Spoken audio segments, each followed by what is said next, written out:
ఇదే విషయంపై ఒకసారి మనం మల్లా గారి దగ్గరికి వెళ్దాం. ఏఐటీసీ నాయకులైనటువంటి మల్లా గారు మేసం చెప్పండి. ఇప్పుడు ఏదైతే మిత్రులు చెప్తున్నారో మనకు మల్లేష్ గౌడ్ గారు చెప్పారో, కాంగ్రెసే ఇంతకు ముందు ఉన్నప్పుడు ఈ మేనిఫెస్టోలో తీసుకొచ్చింది, ఈ సమస్యలు పరిష్కారం చేసింది. బీఆర్ఎస్ ప్రభుత్వంలో మాత్రం ఈ సమస్యలు మాత్రం ఎక్కడ చిత్తశుద్ధితో పనిచేయలేదు అని చెప్తున్నారు. కానీ అనేక సంవత్సరాలుగా ఆటోకు సంబంధించిన కార్మికులు ఇలాగే వారికి సంబంధించిన ప్రతి సమస్యలను ఎవరు కూడా పరిష్కరణ నాదిన లేడు. ఇది చరిత్ర చెప్పిన సత్యం. దీనికి సంబంధించిన ఈరోజు మనం 2024 డాటా తీసుకున్నట్టయితే ఇప్పటి వరకు 14 మంది రాష్ట్ర వ్యాప్తంగా ఆత్మహత్యలు చేసుకున్నట్టు డాటా మొత్తం పేర్లతో సహా మన దగ్గర లిస్ట్ ఉన్నదండి. ఈ విషయంపై ప్రస్తుతం మన మిత్రులు చెప్పినట్టుగా ఒక ఆటో కార్పొరేషన్ ఏర్పాటు చేయడానికి వీళ్ళకి ఎందుకండి, వీళ్ళకి ఇంత వారికి ఎందుకు దీని మీద చిత్తశుద్ధి లేదు? ఈ విషయంపై మీరేమంటారండి మల్లా గారు? సారీ, జమలయ్య గారు. జమలయ్య గారు మాట్లాడండి. సార్ హలో, జమలయ్య గారు మాట్లాడండి సార్. ముందుగా ఈరోజు ఆటో డ్రైవర్ల సంస్థలు రాష్ట్ర ప్రభుత్వం దృష్టికి తీసుకెళ్లడానికి వాళ్ళ జూమ్ మీటింగ్ ఏర్పాటు చేసిన టీవీ వారికి ముందుగా తెలంగాణ రాష్ట్ర ఆటో వర్కర్స్ యూనియన్ రాష్ట్ర సంస్థ తరఫున ఏఐటీ తరఫున ధన్యవాదాలు తెలియజేస్తున్నాం సార్. నాతో పాటు ఇవాళ చర్చల్లో పాల్గొంటున్న అన్ని సంఘాలకు కూడా ఏఐటీసీ తరఫున ధన్యవాదాలు తెలియజేస్తా ఉన్నాం సార్. తమ దృష్టి ద్వారా నేను ప్రభుత్వానికి తెలియజేస్తా ఉన్నాను. ఇవాళ ఆటో డ్రైవర్ల సమస్యలపై గతంలో 10 సంవత్సరాలు అధికారంలో ఉన్న టీఆర్ఎస్ ప్రభుత్వం అసెంబ్లీ సమావేశాలలో ముసల కన్నీరు కారుస్తూ ఆటో డ్రైవర్లు ఎక్కువ ఇబ్బంది పెట్టింది టీఆర్ఎస్ ప్రభుత్వం సార్.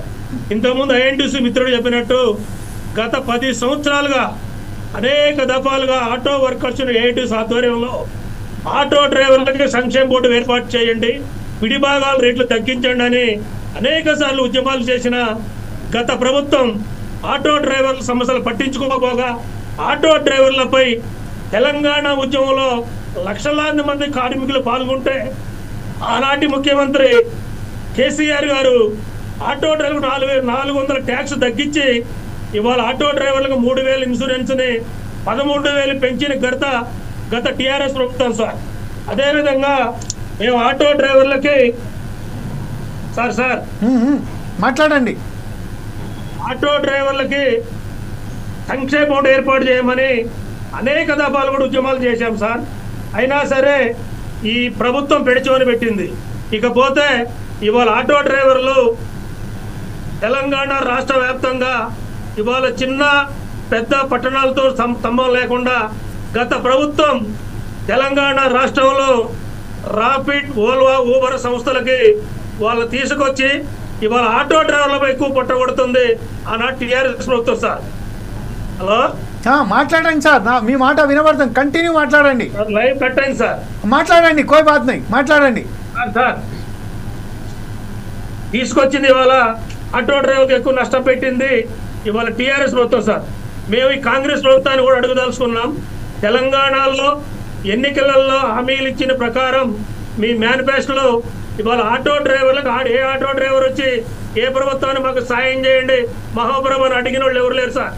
వారే ఓట్ల కోసం ఇవాళ తెలంగాణ రాష్ట్రంలో కాంగ్రెస్ ప్రభుత్వం మేనిఫెస్టోలో పెట్టి నెలకి 12,000 ఇస్తామని చెప్పింది వారే. ఆ హామీని కూడా అమలు చేయమని కూడా అనేక సభలు కూడా ఇప్పుడు 15 నెలలు అవుతుంది ప్రభుత్వం వచ్చి ఉద్యమాలు చేస్తూ ఉన్నాం. మేము అడుగుతా ఉన్నాం ఈ కాంగ్రెస్ ప్రభుత్వాన్ని, ఇవాళ అందరికీ న్యాయం చేస్తున్న ప్రభుత్వం ఇవాళ ఆటో డ్రైవర్ల పట్ల ఎందుకింత రాక్షసుగా వ్యవహరిస్తుందో మాకైతే అర్థమయ్యట్లేదు సార్. తక్షణమే ఆటో కార్మికులకి మహాలక్ష్మి పథకం ద్వారా నష్టపోయిన ఆటో కార్మికులు వారు ఇస్తున్న నెలకి 12,000 తక్షణమే ఇవ్వాలని తమ ద్వారా ఈ తెలంగాణ ప్రభుత్వాన్ని డిమాండ్ చేస్తా ఉన్నాం సార్. అదేవిధంగా మేము సార్ అయిపోయింది 2 నిమిషాలు సార్ మాట్లాడండి సార్. డిమాండ్ చేస్తున్నాం సార్, మహాలక్ష్మి పథకం పెట్టడం మేము ఏఐటీసీగా వ్యతిరేకించట్లేదు. అది మా కుటుంబ సభ్యులు కూడా ఎక్కుతా ఉన్నారు, మహిళా సోదరులు కూడా. దానివల్ల కొంత నష్టం జరుగుతూ ఉంది. నష్టాన్ని పూడ్చడానికే ఇవాళ మీరు ఇస్తున్న సంవత్సరానికి 12,000 ఇవ్వండి. అదేవిధంగా మానవతా దృక్పథంతో తెలంగాణ రాష్ట్ర వ్యాప్తంగా ఉన్న ఆటో సోదరుల్ని ప్రభుత్వం ఆదుకోవాల్సిన బాధ్యత ఉంది. ఈ మహాలక్ష్మి పథకం ద్వారా ఆటో ప్రైవేటు ఫైనాన్స్ సంస్థల ద్వారా కూడా అనేక మంది నష్టపోతున్నారు. వారికి ప్రభుత్వం తక్షణమే నెలకి 12,000 రూపాయలు ఇవ్వాలని AITC Telangana auto workers union తరఫున ఈ ప్రభుత్వానికి విజ్ఞప్తి చేస్తా ఉన్నాం సార్. అదేవిధంగా గతలో చూసుకుంటే సార్ ఏఐటీసీగా అనేక ఉద్యమాలు చేశాం. ఉద్యమాలలో కూడా ఈ ప్రభుత్వం మనం ఎన్ని మెమోరాండాలు ఇచ్చినా సరే పెట్టుచోని పెట్టింది.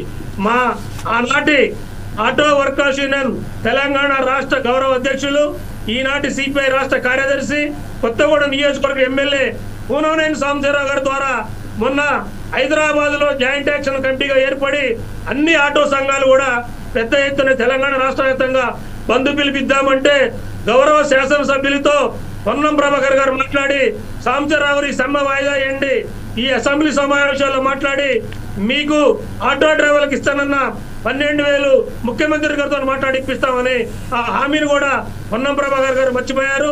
మేము ఇవాళ డిమాండ్ చేస్తా ఉన్నాం పొన్నం ప్రభాకర్ గారిని ఏఐటీసీ పక్షాన తక్షణమే మా ఆటో వర్కర్స్ యూనియన్ రాష్ట్ర గౌరవ అధ్యక్షులు ఎమ్మెల్యే సాంబశివరావు గారితో మీరు సంప్రదింపులు చేసి ఆటో కార్మికులకి అన్ని సంఘాల జేఏసీ కార్మికులకి న్యాయం చేయాలని ఈ ప్రభుత్వాన్ని డిమాండ్ చేస్తా ఉన్నాం సార్. ఇకపోతే